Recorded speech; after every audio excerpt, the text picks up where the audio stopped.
থাকে ওধারে। না, যে হেরেছে এই মুকুটটা যে জিতেছে তাকে পরিয়ে দেবে। এই চক্রান্তের কথা জানিয়ে দিয়ে আসবে, সব জানিয়ে দিয়ে। ভালো, তুই জানিয়ে আসবি আর সবাই এটা বিশ্বাস করে নেবে না? আপনি যদি আমার সত্যিকারের বন্ধু হয়ে থাকেন তাহলে আমাকে বলুন, কার জন্য আমার বাবার চোখে পানি এসেছে, কার জন্য আমার ভাইয়ের মুখে হাসি মিলে গেছে, কার জন্য মিশালে মাথা হেট হয়ে গেছে, কার জন্য বলুন আমাকে, কার জন্য বলুন।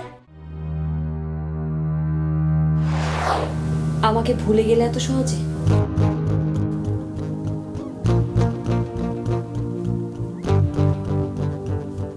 একটা তুলতুলে কুকুরের ছানাকে বাঁচাতে গিয়ে মরতে বসেছিলে, মনে নেই?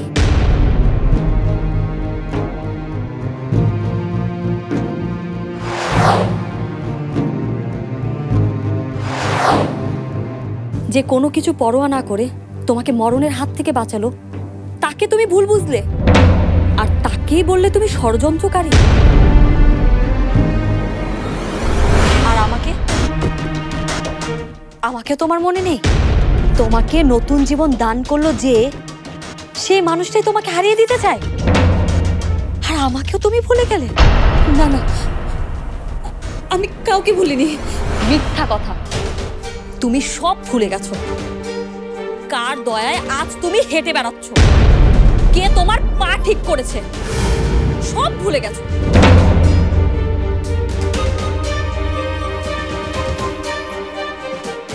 আমি ভুলিনি, আমি কিচ্ছু ভুলিনি। মিথ্যা বলছো, মিথ্যা কথা, মিথ্যা মিথ্যা মিথ্যা মিথ্যা মিথ্যা।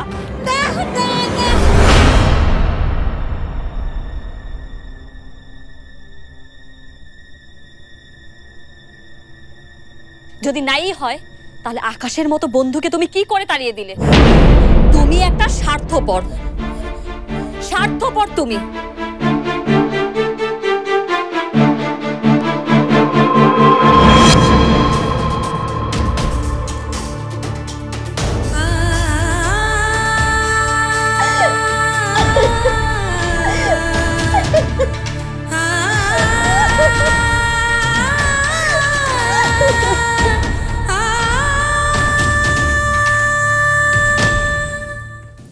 রাফা, রাফা, এই রাফা। না, মা বাবাকে জানাতে হয়তো, মাকে ডাকি।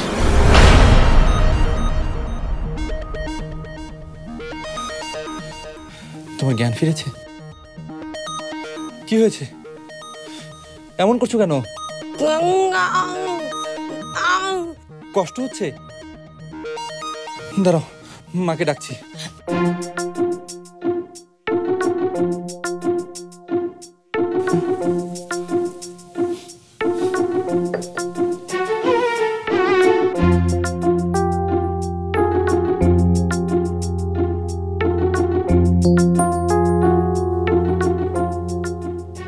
আমি কথা বলতে পারছি না মানে কি? কথা বলতে পারছো না মানে? এই,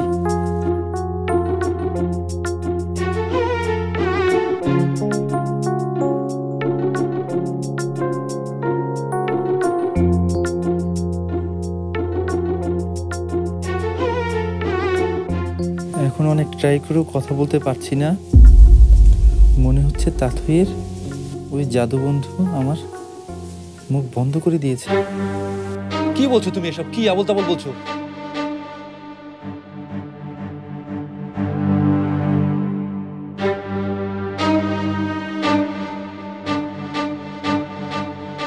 মানে তাথইয়ের একটা বন্ধু আছে যে তাথইকে সবসময় হেল্প করে। সে বোধহয় তাথইয়ের হেরে যাওয়া মেনে নিতে পারেনি, তাই আমার এই অবস্থা করেছে। এই, কি বলছো এসব? এসব আবার হয় নাকি?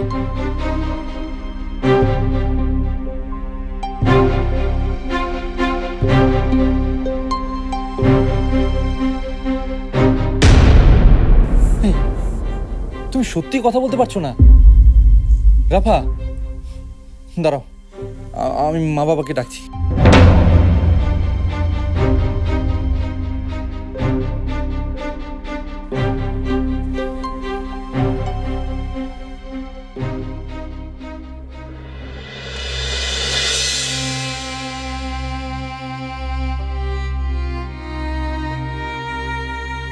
এটা কোনো অসুখ। তুমি একদম চিন্তা করো না, একদম চিন্তা করবে না। আমি শীঘ্রই ডাক্তারের সাথে কথা বলবো, তোমার চিকিৎসা করাবো। সেই ভালো, গলার চিন্তায় তো আর পারি না। তবে এই গাধাটাকে জানিয়ে ভালোই হলো, এখন থেকে সব চিন্তা ওই করবে।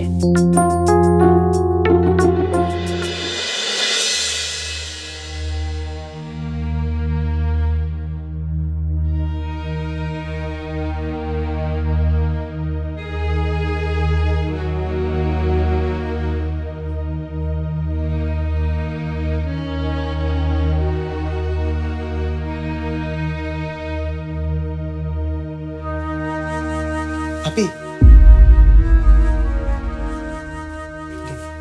এখনো ঘুমাসনি? কি হয়েছে আপি, তোর মন খারাপ? এদিকে তাকা। একটা প্রতিযোগিতা হেরে গেছিস, তাতে কি হয়েছে বলতো? শোন, আমার চ্যাম্পিয়ন কিন্তু তুই। প্রতিযোগিতায় হেরে দুঃখ নেই মিশাল, কিন্তু আমি যে আমার জীবনের পরীক্ষাতে হেরে গেলাম, যে মানুষটা আমার জন্য এত কিছু করলো, তাকে আমি অপমান করলাম, তাকে আমি সন্দেহ করলাম। কি হয়েছে আমাকে বলতো প্লিজ, আপি আমাকে খুলে বল, তুই কি হয়েছে? কিছু না। আপি দাঁড়া, কোথায় যাচ্ছিস তুই? প্রায়শ্চিত্ত করতে। মানে তুই উধারে যাচ্ছিস এত রাতে একা? কিন্তু কেন? আমাকে যেতে হবে মিশাল, আমাকে একজনের কাছে ক্ষমা চাইতেই হবে। তাহলে আমি তোর সাথে যাবো, চল। আমাকে একাই যেতে হবে।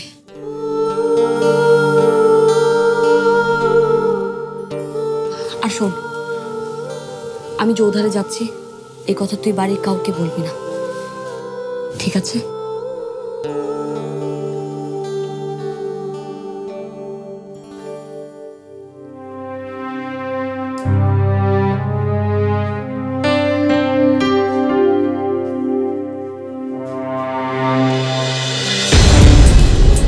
যেখানে আছেন ঠিক সেখানে থেমে যান।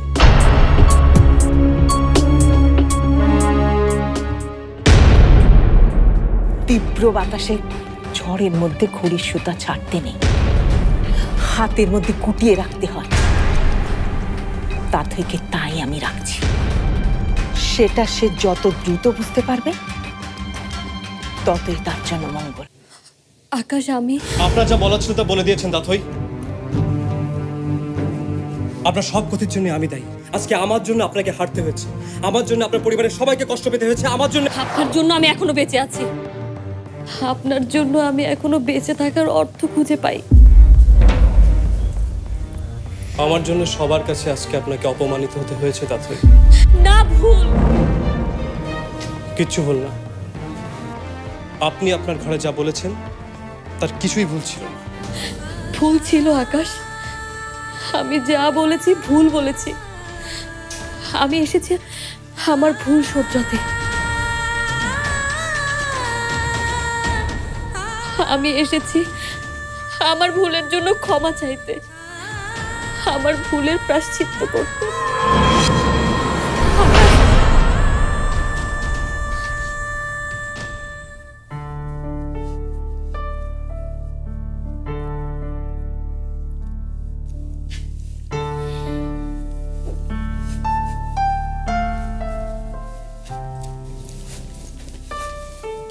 কি হলো? তোমার মুখ দিয়ে যে কোনো কথাই বের হচ্ছে না? মেয়েকে নিয়ে কত বড় বড় কথা, কত গর্ব, কোথায় গেল সেসব?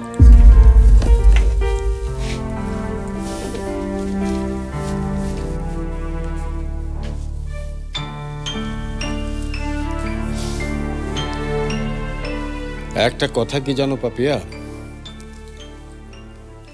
মানুষকে মেরে ফেলার জন্যে কত রকম হাতিয়ার যে মানুষ আবিষ্কার করেছে, কিন্তু সবচেয়ে বড় হাতিয়ারটা কি জানো? ঘৃণা। যে তাথইকে নিয়ে তোমার উল্লাসের অন্ত নেই, কেন যে সে তাতইকে তুমি ঘৃণার স্রোতে ভাসিয়ে দিচ্ছ আমি জানি না। আমি জানি না এই বাড়িতে আসার পর থেকে কেন তোমার এরকম বদলে যাওয়া। একটা কথা জেনে রেখো, ঘড়ির আসল সৌন্দর্য কিন্তু ঘরের কোনায় পড়ে থাকা নয়, আকাশে ওড়ায়। শেষ হয়েছে তোমার ফিলোসফি মার্কা কথা? তোমাকে আমি একটা কথা বলতে চাই, তোমার এই ফিলোসফি দিয়ে না দুনিয়া চলে না, দুনিয়া চলে বাস্তবতার সাথে। তোমার এই ফিলোসফি মার্কা কথার কোনো দাম নেই দুনিয়াতে। আর তাথই আমার মেয়ে বলে আমি ওকে শাসনে রাখতে চাই। আর ঘড়ির কথা বলছো তো, তীব্র বাতাসে ঝড়ের মধ্যে ঘড়ির সুতা ছাড়তে নেই, হাতের মধ্যে কুটিয়ে রাখতে হয়। তাথইকে তাই আমি রাখছি। সেটা সে যত দ্রুত বুঝতে পারবে ততই তার জন্য মঙ্গল।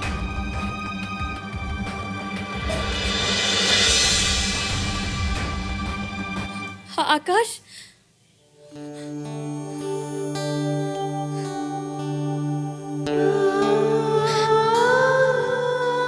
ঠিকই তো আছে।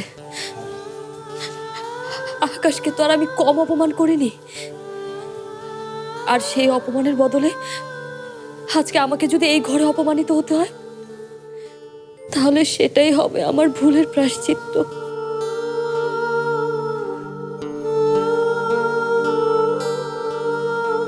আকাশ, তুমি আমাকে অপমান করো আর যাই করো,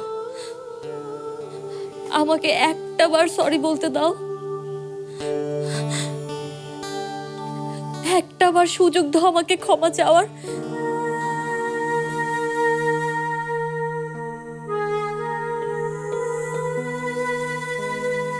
সেই সুযোগ বোধহয় আমি আর কোনোদিনও পাবো না। এত সহজে হেরে যাবি তাথই? এত সহজে?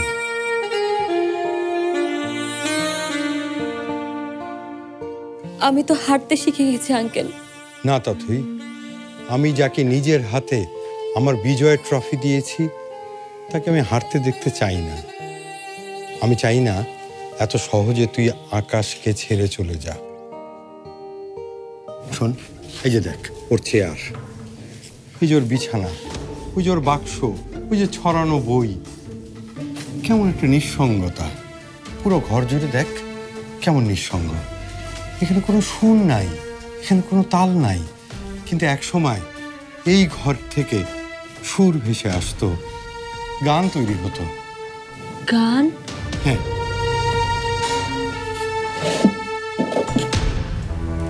এই যে মাওতার গান, এটা একসময় আকাশের স্বপ্ন ছিল।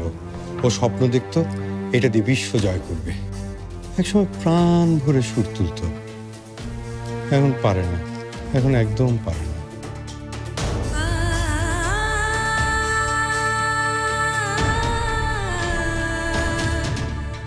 আকাশের কাছে ক্ষমা চাইতে হলে ওর গানকে, ওর সুরকে ছুতে হবে।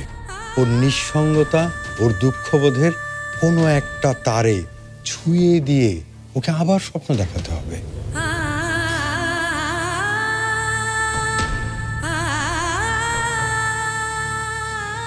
কিন্তু আমি... তুই পারবি, তুই পারবি তাথই। আকাশের এই ঘরটা, আকাশের জীবনটা নতুন করে ভরিয়ে দিতে তুই পারবি। তুই ওর সুর হবি মা।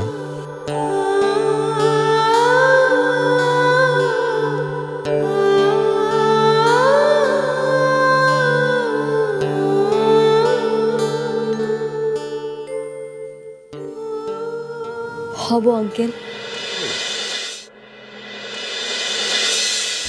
আকাশের এই ঘরটা এরকম করে রেখেছে কেন? যেন মনে হয় রং নেই, প্রাণ নেই। তুই এসেছিস, এখন এখানে প্রাণ সৃষ্টি কর, তুই সাজিয়ে দে। সাজিয়ে দিব বললেই হলো নাকি? ঘর সাজাতে কত কি লাগে, কত কি জোগাড় করতে হবে।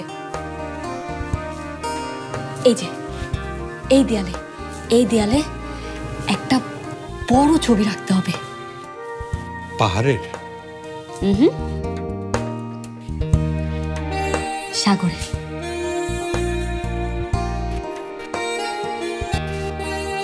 পাহাড়ের কাছে যেতে হয়, আর সমুদ্র তো কাছে আসে। পাহাড়কে জয় করতে হয়। সমুদ্র তো এমনিতেই কাছে এসে ছুঁয়ে যায়, যেমন আকাশ আমার জীবনটাকে কাছে এসে ছুঁয়ে গেছে।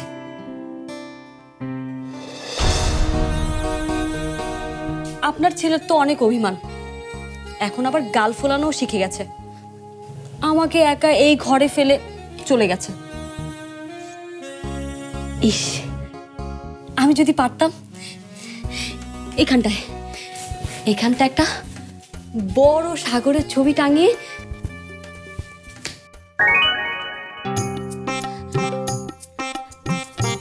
আকাশের মতো। আপনারও সুপার পাওয়ার আছে? আচ্ছা, এবার বল তুই এই ঘর সাজাতে কি কি লাগবে?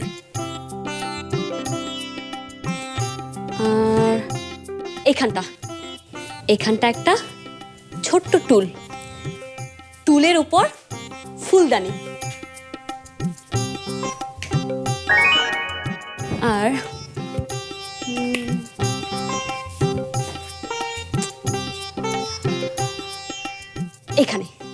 এখানে একটা বিছানা।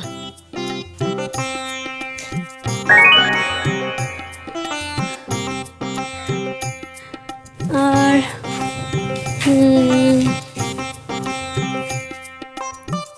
দরজা জানালার পর্দা চেঞ্জ করতে হবে। আকাশের বুকে ভেসে যাওয়া মেঘের মতো সাদা পর্দা।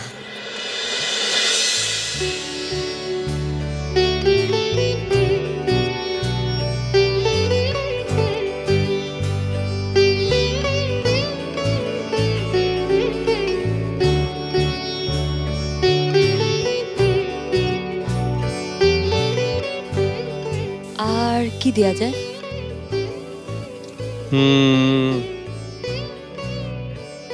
ওইখানে আমি একটা ছবি দিতে চাই। ছবি? কার?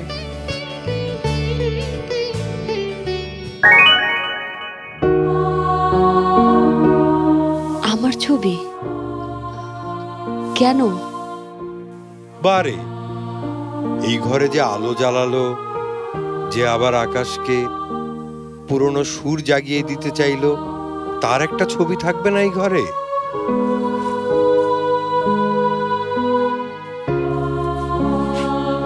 না, একদম কোনো কান্না না।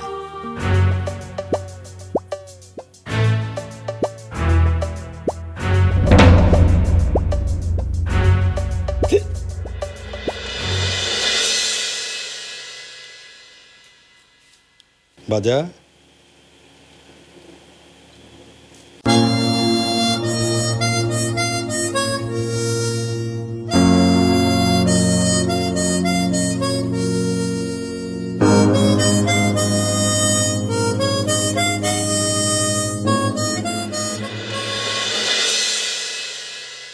এই ঘরটা যে আমার খুব কাছের একজন। না, সে মোটেও আপনার কাছের কেউ না। তার এসবের কিচ্ছু দরকার নেই। প্লিজ তাকে একটু তার মধ্যে থাকতে দিন। তার সবের কিচ্ছু দরকার নেই, কিচ্ছু দরকার। প্রেমে পড়লে কি হয় জানো তো? চারদিকে হু হু করে বাতাস বইতে শুরু করে। আশেপাশে কে যেন গিটার বাজায়, টুং টাং টুং টাং। দুপুরের কড়া রোদও মিষ্টি লাগতে শুরু করে। আর কেউ তোকে বাঁচাতে পারবে না, তোর ওই আকাশও না।